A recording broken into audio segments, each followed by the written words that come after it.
Now speaking, John Pitzer, Corporate Vice President, Investor Relations. Thank you for the opportunity to present Intel's Q2 earnings. I am joined today by our CEO, Pat Gelsinger, and our CFO, David Zinsner. Intel reported strong second quarter results with revenue of $19.7 billion, up 20% year-over-year, and non-GAAP EPS of $1.39, up 37% year-over-year. We saw strong demand across our product portfolio, driven by the continued growth of cloud and enterprise data centers, 5G network infrastructure, and PC-centric client computing. We are also seeing early signs of recovery in the consumer segment. We are executing well on our strategy to become a leader in the data-centric era and are making progress on our goal to achieve mid-single-digit revenue growth and double-digit non-GAAP EPS growth in 2021. Now speaking, Pat Gelsinger, Chief Executive Officer.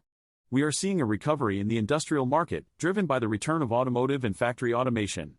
We are also seeing strong demand for our next products, including our new Atom P5900 processor, which is designed to meet the needs of the most demanding edge applications. We are also seeing strong demand for our Mobileye products, including our IQ5, which is designed to enable autonomous driving.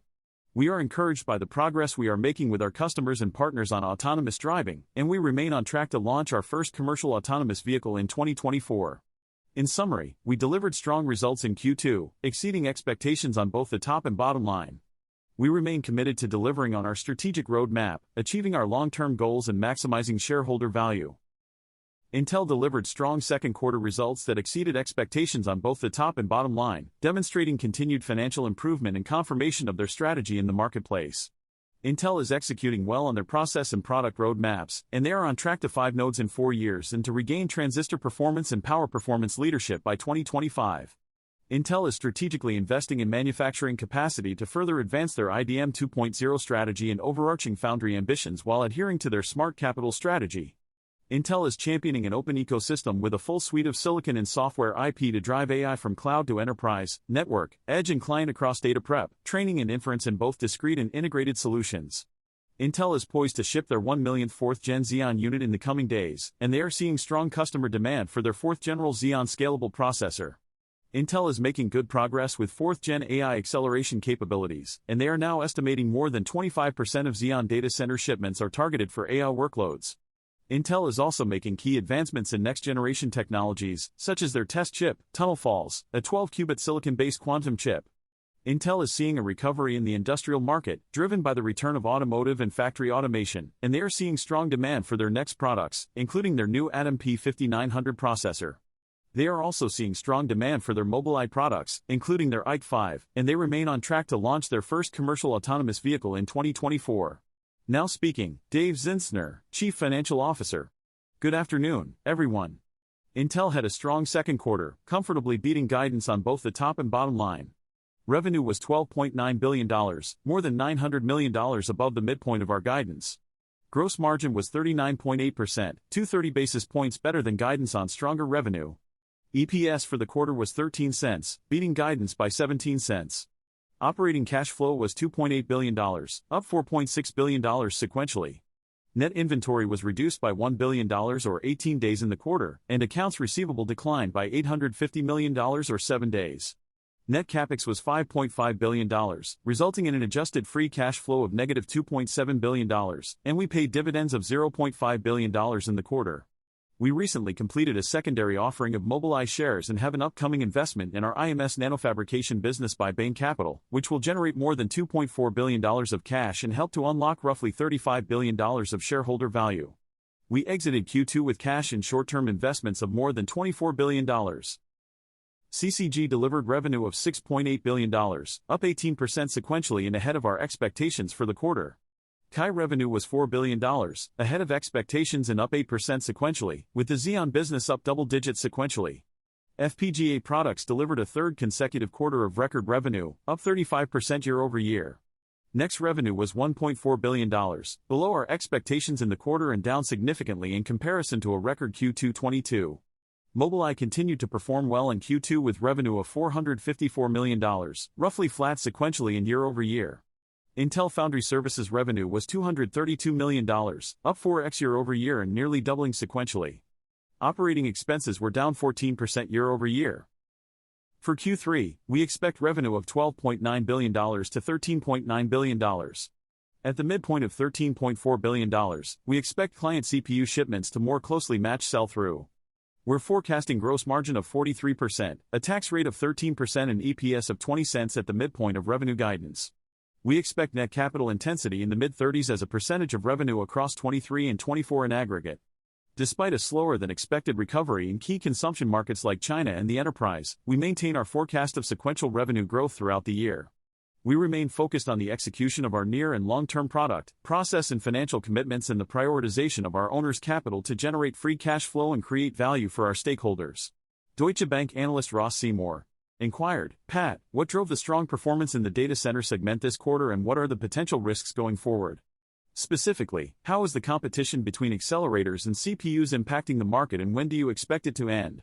Pat Gelsinger replied, yes, thanks Ross. I'm proud of my team for the great execution this quarter, with top and bottom line beats and arrays. We executed well in the data center, winning designs and regaining our momentum. We'll soon reach 1 million units of our Xeon Gen 4. Our roadmap is in very good shape and we're feeling positive about the future. We expect some softness in the next quarter due to inventory burn, as cloud customers prioritize their budgets towards AI training environments. We see AI as a workload that will affect all aspects of our business. Gen 4 Xeon has significant AI capabilities and 25% of it is being driven by AI use cases. We're also participating in the accelerator market with our Gaudi, Flex and Max product lines, with over $1 billion of pipeline, 6x from last quarter. We have a strong position to democratize AI across our entire portfolio.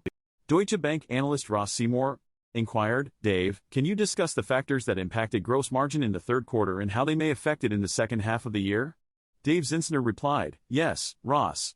In Q2, our strong revenue performance drove a good fall through in our fixed cost business, resulting in a significant beat on gross margin. In Q3, we expect revenue to grow sequentially, which should help gross margin. We'll also see underloadings decline modestly due to period charges and inventory costs. Pre-PRQ reserves will be down from Q2, with Meteor Lake launching this quarter. Longer term, we anticipate process parity and leadership, which will reduce startup costs and improve margins.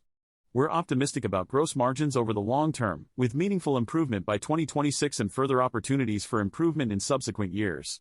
Morgan Stanley analyst Joe Moore inquired, Dave, what impact has Sapphire Rapids had on data center pricing year on year? What can we expect to see with platform costing Kai as Sapphire Rapids continues to grow? Dave Zinsner replied, platform costs are increasing as we increase core count and become more competitive on product offerings. This allows us to have more confidence in our pricing. However, cost does go up with the increase in core count. The larger drivers of our cost structure will be around our internal foundry model, which will help us avoid underloading charges and startup costs.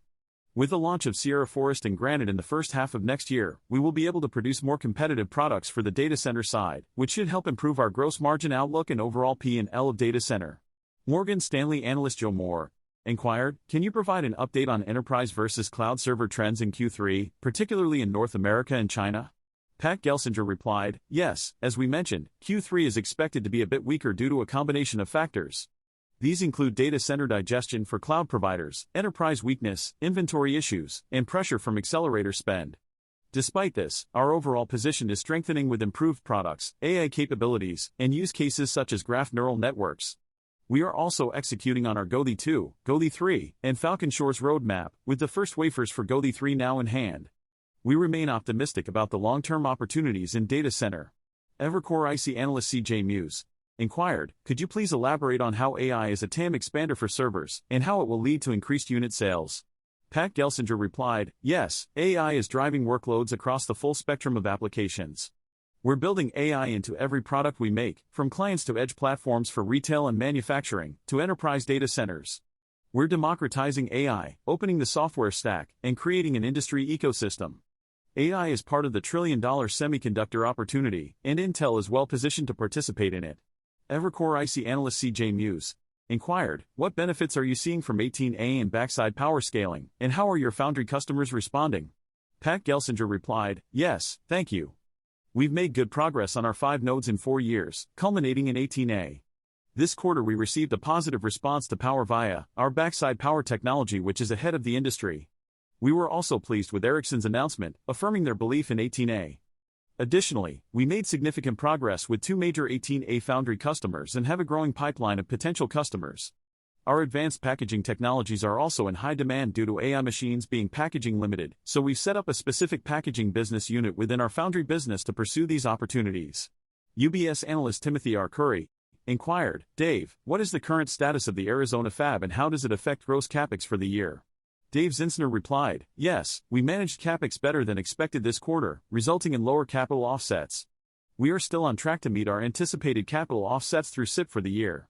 In the future, we will benefit from CHIPS incentives and the investment tax credit, which will add to our capital offsets. Pat Gelsinger replied, yes, we are very pleased with the progress of our EU CHIPS Act approval and our first proposal for the on-track Arizona facility. We have 3 more proposals going in for US CHIPS Act this quarter and are on track to meet our goals. We have had great engagement with both the European and US Department of Commerce teams as we work through the application processes. UBS analyst Timothy R. Curry inquired, is the commitment to do over $1 billion in Gaudi next year? How does the merging of the GPU and Gaudi Road Maps into Falcon Shores affect customers' commitment to your roadmap? Pat Gelsinger replied, yes, our accelerator pipeline is now over $1 billion and growing rapidly.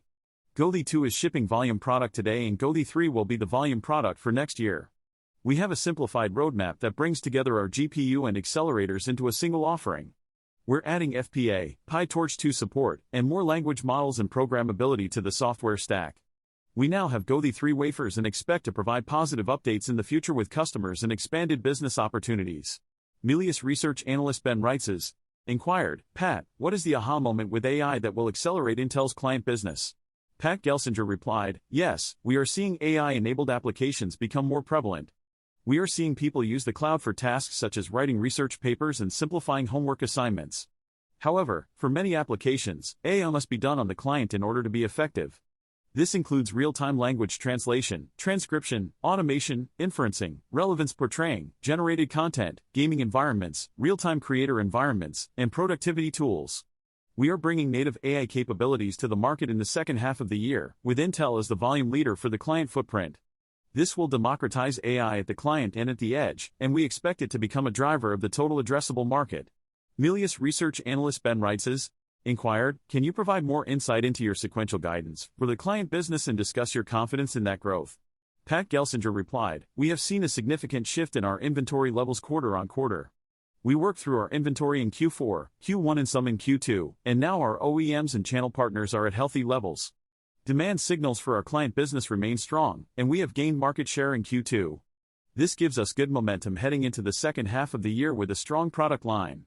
Dave Zinsner replied, in our 10Q filing, you'll see that we didn't make any strategic sales this quarter. This indicates that we didn't pull in demand from any large deals. Raymond James analyst Srini Pajuri inquired, Pat, what is your strategy for the AI accelerator market? Are you currently engaging with customers in this area? Pat Gelsinger replied, yes, thank you Srini. We have multiple ways to play in this market. We have a good pipeline of foundry customers for 18A, and several of these opportunities involve customers looking to create their own AI accelerator components. Our IDM 2.0 strength allows us to combine our silicon with their designs, and our advanced packaging strength gives us another way to participate. We're also seeing near-term opportunities in packaging, where we can augment their capacity. We agree that this is a market with high-end training environments, but AI will be infused in everything from edge devices to communications infrastructure to sensing and automotive devices. This gives us unique positioning with IDM 2.0 for the future. Raymond James analyst Srini Pajuri inquired, Dave, what is your expectation for free cash flow in the second half of the year? Are there any PRQ charges we should be aware of for the fourth quarter? Dave Zinsner replied, the team has done an excellent job in terms of working capital, reducing inventory by $1 billion and decreasing days sales outstanding to 24 days. This has resulted in improved free cash flow from Q1 to Q2. We are still expecting to reach break-even free cash flow by the end of the year, and we anticipate a good quarter-over-quarter improvement in pre-PRQ reserves from the third quarter. Wells Fargo Securities analyst Aaron Rockers inquired, what were the PRQ and underload impacts on gross margin in the most recent quarter? Dave Zinsner replied, yes, our earnings were largely as expected.